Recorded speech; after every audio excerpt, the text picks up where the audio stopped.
Hola a todas y a todos, estamos con Rodrigo Jardón, director del cortometraje documental Me Convierto en Diablo, que va a estar en la cuarta edición de nuestro festival, ahora en agosto de 2025. Hola Rodrigo, muchas gracias por acompañarnos. Hola, Este, muchas gracias a ustedes.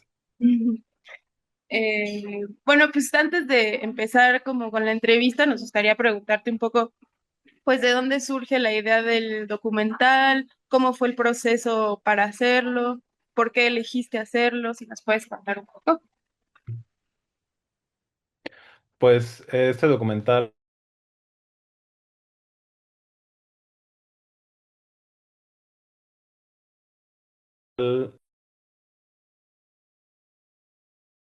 eh, lo grabé de Oaxaca a partir de mi familia. Mi abuela nació allá en la Mixteca Alta, su primera lengua era el mixteco. eh, entonces pues conseguí una beca de una página que ya no existe que se llama Cowbird sobre la experiencia humana, la enciclopedia de la experiencia humana se llamaba. Les pareció interesante que fuera y tomara fotos y grabara historias en audio, como sobre todo historias contadas en mixteco y en triqui, que es lo que más se habla en esa región.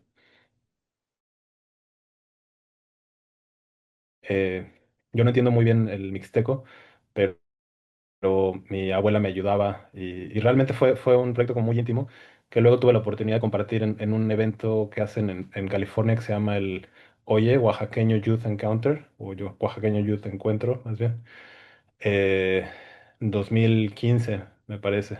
Y ahí conocí al personaje principal del documental, que se llama Rey Guzmán, que pues, nos volvimos amigos y sobre todo me llamó mucho la atención que rapeaba él y otro chavo en aquel tiempo, eh, Unaizu se llama, es un nombre artístico. Él es tal vez más famoso, ¿no? Unaizu, por esta mezcla entre mixteco, inglés y español en su rap. Pero como que con Rey tuve un poco más de lo que llamamos bonding, ¿no? O sea, como que Rey era más así, pues cotorro, echábamos cervezas, y me decía, pues si quieres un día venir y grabamos un video musical. Entonces decidimos ir a grabar un video y también meter dentro de ese video, esto fue en el 2016 probablemente,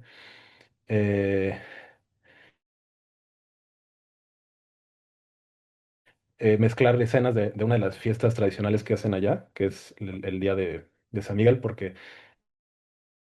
esta comunidad originalmente es de un pueblo que se llama San Miguel, que es un pueblo mixteco en Oaxaca. Pero me decía como, no, tienes que venir a la otra fiesta, que es la fiesta grande, que es la Pascua. Y una de las características de esta comunidad en sus bailes es que se ponen las máscaras de diablo. Entonces, a mí me pareció muy interesante conectar un poco como la historia de mi abuela cuando ya migró a la Ciudad de México, tuvo que aprender otra lengua que es el castellano. eh, y un poco, pues, como que reconfigurar su identidad. Tal vez veía un poco de esto en Rey, ¿no? Rey llegó de muy niño, a los 4 años, a Estados Unidos. Eh, Su lengua es inglés, porque pues, los mismos mexicanos que trabajan en California discriminan a los mexicanos indígenas, ¿no? Como aquí en México. Entonces, como estos juegos de máscaras, me pareció muy interesante como que en mi mente la máscara del diablo representaba eso mucho y el hecho de tener un día en específico en el que son horas y horas de bailar y los preparativos y entrar como una especie de trance que es la danza de los diablos, pues lo quise retratar en este corto y sobre todo con Rey, que justo siento que es alguien pues que no le da miedo salirse un poco de la máscara, ¿no? O sea, no quiere solo pertenecer a la identidad de la comunidad, sino que también quiere hacer cosas dentro de la música, también quiere pues, salir un poco de lo que es lo tradicional sin dejar de formar parte de eso, ¿no? Que son una cosa súper difícil, yo creo, ¿no? Sí, qué interesante, justo, bueno, esta parte de lo de tu abuela pues no se ve en el docu, ¿no? Pero está bien interesante pensar que ella, o sea, entiendo que ella te acompañó, o sea, te acompañó o después te ayudó a traducirlo. Esta parte ya la hice en California, entonces ya Ah, toda ok. esta parte del proyecto. En realidad, yo hago proyectos como de largo aliento y subproductos. Este es un subproducto de Ah, ok. un proyecto más grande que era en la Mixteca Alta, en Fresno y también en otras partes de Estados Unidos. Sí, pero que igual es bien interesante como pues forma parte, o sea, de un proyecto más general, pero que tiene que ver también como con, pues sí, como tu historia familiar, ¿no? Como que eso siento que es muy chido que nos lo contaras. Y con esto que decías del juego de las máscaras y como la identidad, yo pensaba mucho cuando lo veía en cómo hay espacios en donde la identidad, pues no necesita, o sea, sí está arraigada como al territorio, pero digamos, se reproduce, ¿no? Como que haya todas las tradiciones y como los ritos que se hacían en esta comunidad en la Mixteca, como que se transfieren a un lugar en Estados Unidos que es completamente distinto, pero ellos logran como compartir esto de manera hasta intergeneracional, ¿no? Como que la participación de los jóvenes y de los niños me parecía muy importante. Y, y sí, como pensé también y si nos puedes contar más, pues como del cuidado en hacerlo, ¿no? Porque al principio sí da como o sea, con la música y como el tipo de tomas, como si fuera un video musical, justo y después hay toda una parte etnográfica, ¿no? Como muy bien realizada y como con mucho cuidado de tu participación ahí. Entonces a mí me gustaría saber un poco de ese proceso, como digo que entiendo que tú te hiciste muy amigo de este chico, pero también cómo fue, pues estar ahí haciendo pues esta grabación casi etnográfica, ¿no? Ahí. Pues sí hubo un proceso de hablar, por ejemplo, con el comité de Pascua, que son como los señores más grandes. La mayoría son de los que llegaron en los años 70 y que fundaron de cierta forma eh, pues esa comunidad. Y sí es algo que pues que pueden guardar un poco de recelo. Si te soy honesto, y ya que me lo preguntas, sí hubo, ya después, publiqué unas fotos en la revista Tierra Adentro con una crónica que se llama Baja California y luego platiqué un poco en pues, en un programa en internet. Siempre he intentado ser muy respetuoso con esto y pues, sobre todo porque hay una parte de mí que también eh, pues me molesta el exotismo hacia lo indígena, ¿no? Obviamente pues porque yo crecí mucho tal vez yo no lo viví tanto, pero mi mamá sí con muchos temas de racismo, ¿no? Como este tipo de cosas que pues son, que viven en la sociedad, ¿no? En México. Y una chava ahí en Fresno que le molestó mucho, como que hiciera estas analogías. Con las máscaras, el tema identitario. Abro el corto con una frase, eh, pues más bien sobre psicología, ¿no? Y como andan en esos temas, ella decía como, no, es que tú no puedes venir aquí a mi comunidad a reinterpretar algo.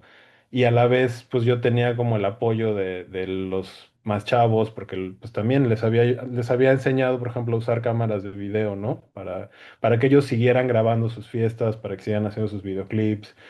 O sea, cosas muy sencillas, pero pues que tal vez nadie se había acercado a decirle como, pues puedes hacerlo con tu GoPro y una compu, ¿no? Y hacerte un videoclip chiquito y pues eso está chido. O sea, no para que tengan un éxito así se vuelvan estrellas, sino como para que también pues a veces viven muy marginados y si no salen de eso, de ese lugar que la sociedad, sobre todo en Estados Unidos, les coloca como inmigrantes ilegales, además indígenas, pues son ciudadanos no solo de segunda, sino de tercera clase, ¿no? Entonces, a mí me interesaba mucho que ellos hicieran sus propios productos audiovisuales, por eso tampoco me clavé con esa bronca de una chava que sí me dijo como, no, o sea, nosotros hacemos esto por un tema religioso y pues yo entiendo que tal vez pues esa era su visión.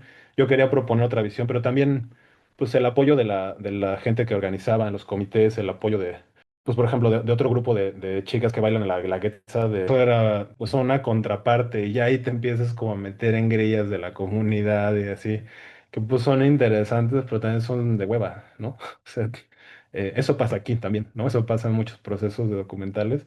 Y pues eso yo creo que fue como el reto justo, o sea, tener ese punto en medio entre respeto y no. Luego, dentro de la parte de Rey, sí, O sea, él quería, por ejemplo, buscar otra chamba y yo lo estaba grabando esos días, porque él trabajaba en el field, le llaman, ¿no? En los campos, piscando uvas. Y un día, o sea, yo le dije como, no, o sea, no creo que sea buena idea que grabemos en tu nueva chamba. Y dijo, no, no hay problema, no sé qué, yo los conozco. Y pues sí, claro que hubo problema, ¿no? O sea, como que sí hay cosas que, pues yo también tuve que aprender, ¿no? Mi trabajo principal es ser fotógrafo, yo hago foto fija. Ahora he hecho más documentales a partir justo de este tipo de proyectos. Y me gusta mucho, pero pues no estudié cine o no. No sé, tengo una aproximación tal vez un poco del amateurismo, que le llaman. Perspectivas desde eso, desde lo más personal. Entonces, pues así aprendí, por ejemplo, como a ser firme en ese tipo de cosas. Como si algo creo que realmente puede ser perjudicial, pues no hacerlo, ¿no? Porque sí fue perjudicial para él. Al final terminó casándose y se compró una casita, o sea, todo bien, ¿no? Todo, no fue una tragedia ni nada, pero sí fue como chin, o sea, pues sí hay cosas que hay que valorar a la hora de hacer una película que tal vez no dejarlo en las manos de los protagonistas. Sí, ¿no? Y como que hay ahí una cosa de, Ujú. después tú decidiste como hacer una proyección con ellos, ¿no? Como con las personas que salen en el docu, e igual pedirles su opinión, como que siento que siempre sirve, ¿no? Como ir y si haces algo, como luego, como socializarlo y ver, sí, como tomar en cuenta las opiniones, ¿no? De los otros. Ah, Sí, bueno. sí, la bronca ahí, por ejemplo, fue más sobre una serie de fotos y la crónica que decía que Ah, claro. que esta celebración de Pascua se hacía desde, o sea, que es parte de las celebraciones que en muchas partes del mundo se hacen cuando es el solsticio, ¿no? Aquí Sí. en Inglaterra, que es donde estoy, también se hacen, ¿no? Entonces, lo que hizo fue una analogía como de que eso se retomaba desde los tiempos prehispánicos, ¿no? Que se hacían rituales y que se adoptó un ritual que viene la danza de los diablos viene del moros y cristianos, es como Sí, sí. una parte específica. Entonces como que lo que le molestó es que hablara de algo que iba más allá de lo religioso. Ah, ok, ya. Sí. Sí, y justo con esto de las máscaras, yo pensé mucho como, bueno, hay una escena en la que hay una máscara que es como un payaso más bien, y entonces pensé cómo está, pues sí, como recontextualizada toda la experiencia de eso, no solo por los jóvenes de esa comunidad, como si vivieran aquí en México, en Oaxaca, sino con todo lo que implica vivir en Estados Unidos, ¿no? Y como pues sí, al final como que son identidades, como que se transforman y son múltiples, ¿no? Tomando en cuenta el contexto de Estados Unidos, sobre todo de los jóvenes. Y igual sobre eso preguntarte como si los jóvenes allá también hablan el mixteco, porque aparecen como las señoras, ¿no? Y los señores, y si los jóvenes también siguen hablando su lengua, bueno, la lengua indígena. Sí, lo de las máscaras es muy peculiar que usan, por ejemplo, de Transformers, de Ujú. Spider-Man, de esto de los payasos. O sea, utilizan personajes como del imaginario estadounidense y los integran. Muchas están como la mitad o muchas sí es la cara, pero tienen todavía los cuernos de...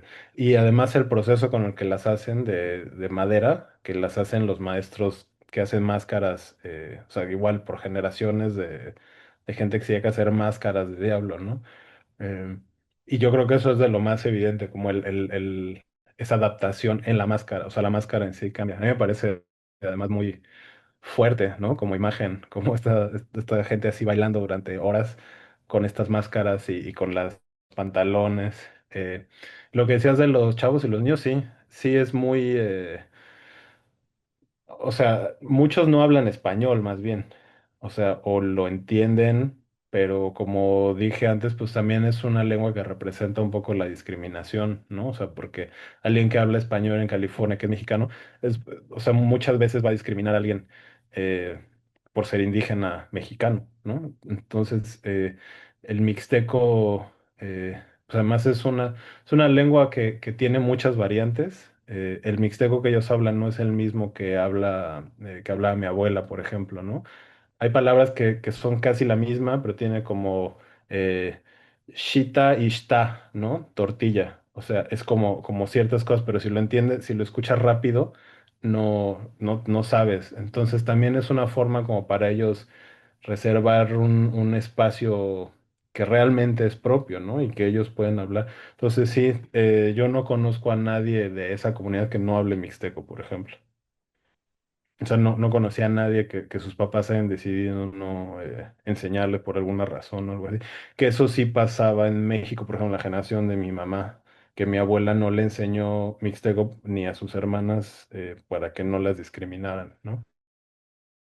Qué interesante porque además, como pensar en, bueno, es que yo soy lingüista también, entonces como que es bien interesante como hasta hay procesos de revitalización lingüística en otros lugares fuera de México, ¿no? Como que allá justo obviamente también implica pues como cosas de discriminación y racismo a partir de la lengua que hablas, pero qué curioso que justo migrar a un lugar en el que tienes que hablar, además del español, inglés, como que hace que la gente, pues justo quiera como seguir resistiendo a partir de la lengua también, ¿no? Como que eso es bien interesante. Y, y pues también digo, ayer que lo volví a ver el docu, pues pensé mucho en lo que pasó esta semana en Los Ángeles y todo lo que está pasando en Estados Unidos. Y pues nada, como saber si has hablado pues con el protagonista o tú qué piensas, como que yo sé que es un tema que pues o sea, siempre está presente, ¿no? Pero ahora como ver justo las fotos que salieron en el periódico y en la prensa, como que es impactante el, pues sí, como lo que está pasando, digamos, ¿no? Y se relaciona obviamente también con el docu. Ya, y, y sí, justo como que en la comunidad también han tenido sus broncas, ha crecido mucho y ha cambiado mucho las dinámicas justo por los cambios de administración. Por ejemplo, Rey me parece que estuvo en el programa de Dreamers, pero en realidad tampoco le benefició mucho. Y me da la impresión que mucha gente de esas comunidades sí se ha pasado más hacia el trompismo. eh, por lo que veo en redes sociales y por como que hay una fantasía. No digo que todos, evidentemente, como te dije, ha estado muy lejos, pero pues sí, por lo que veo, o sea, como que hay de por sí ya pues un alejamiento de la comunidad mexicana.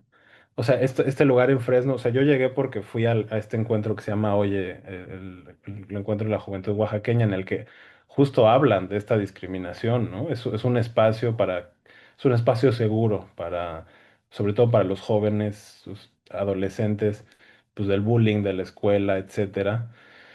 Y de repente, pues tienes a alguien como Trump, que sí le habla a la clase pues, trabajadora en las regiones rurales. Es una región muy, muy marginada. Fresno es una de las ciudades más pobres de Estados Unidos. Entonces, no lo estoy justificando ni estoy diciendo que esté bien tampoco, ¿no? Son fenómenos, yo creo que pues pasan y es un tipo de retórica que yo creo que apela mucho, sobre todo a gente que ves que realmente mantienen sus tradiciones de una forma, o sea, que las defienden hasta la muerte, yo creo. O sea, eh, es una forma de resistencia muy, muy interesante, cultural, y pues que también la relación que tienen con México, pues es la relación de alguien que tuvo que salir de ahí porque pues aquí se muere de hambre. La gente en estas regiones se muere de hambre o viven en unas condiciones terribles. Y si vienen a la ciudad, también vienen a vivir en situaciones terribles.